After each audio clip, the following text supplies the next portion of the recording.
యోగకు నాశరింపు జన్మ కాబట్టి నీ యొక్క హృదయం అజ్ఞానమున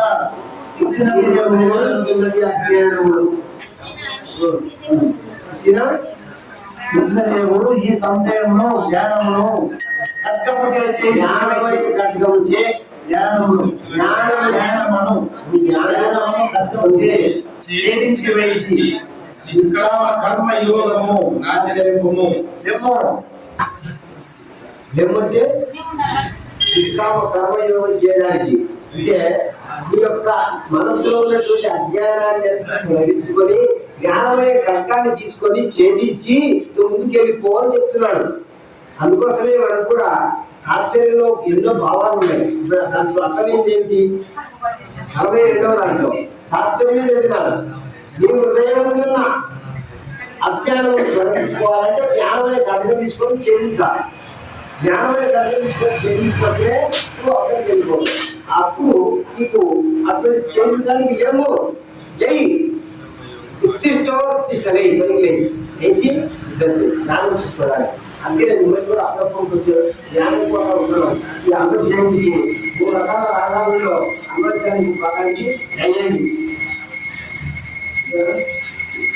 ఎందుకంటే నీకు భావాలు కొన్నిటికి జాయిన్ అయిపోయి అది చెప్పడం వల్ల వేరే ఉంటాయి కాబట్టి నేను ఈరోజు రోజుగా బాగుంటుంది. ఇక్కడ దాంట్లో చాలా రహస్యాలు ఉన్నాయి. అంటే అన్నిటికీ మన జీవితంలో ముందుకెళ్ళిపోవడానికి గొప్ప గొప్ప విషయాలు అనుకుంటాయి. అది చెప్తే మనం అర్థం చేసుకోవాలి. అర్థం చేసుకోకపోతే వేరే అర్థం చేసుకుంటే అవి అపార్థాలు బాగుంటుంది.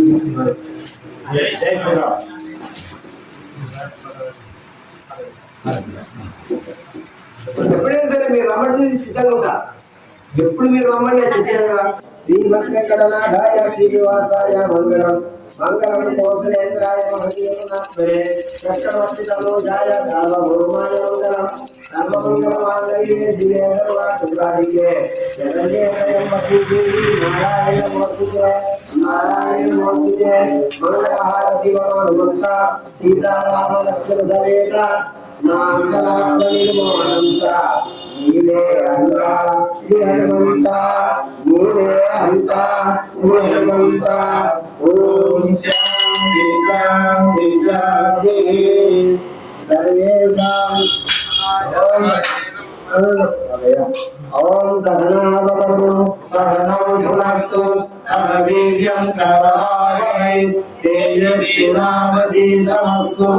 మా విద్విషావహై. ఓం శాంతి శాంతి శాంతి. ఆయాసేన మరణం వినాశేన జీవనం అంధకారే దినే మధుసూదన. లోకా సమస్త సుఖినో భవంతు సమస్తం సన్మంగళాని భవంతు. హరి ఓం తత్సత్. జై శ్రీరామ్. జై శ్రీరామ్.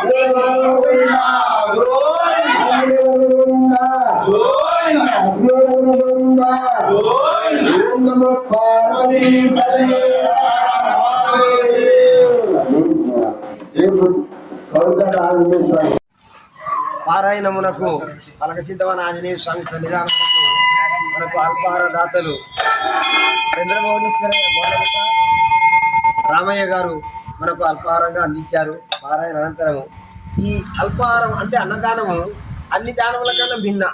ఏ దానం చేసినా ఇంకా కొంచెం ఇచ్చిట్టే బాగుండు, ఇంకా కొంచెం ఇచ్చిట్టే బాగుండు అంటారు. కానీ అన్నదానం మాత్రం కడుపు నిండితే ఇంకా చాలు ఉంటారు. ఇంటి గొడవంటే పాసిపోతుంది అయినా వద్దు అంటారు. వద్దు అనే దానము, చాలు అనే దానం అన్నదానం మాత్రమే. అందుకనే అన్నదానం పెట్టి ఆరోగ్యంగా సకల సంపదలతో భగవంతుని కృప దండిగా నిండుగా ఉండాలి, కుటుంబం అంతా బాగుండాలని కోరుకుంటూ ఇలాంటి కార్యక్రమాలు చేస్తున్నాము. మళ్ళీ రేపు పౌర్ణానికి కూడా ఎవరు దాతలు ఇప్పటికేది చెప్పలేదు.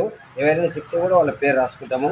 రేపు శనివారం నాడు ఊర్లో గౌరిపేటల ఆంజనేయ స్వామి దగ్గర కూడా యథావిధిగా ఉన్నది. అక్కడ కూడా ఇప్పటికైతే దాతలు ఎవరు ఇంకా ముందుకు రాలే. ఎవరైనా చెప్పినా అక్కడ కూడా ఒక 20 మంది దాకా 30 మందికి లోపల ఉంటుంది. ఇక్కడైతే 40-50 మందికి ఉంటుంది.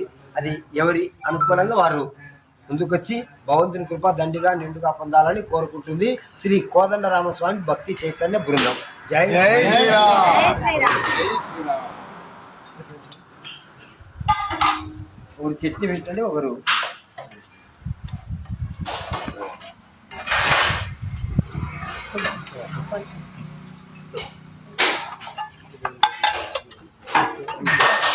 దీంట్లో లేదు.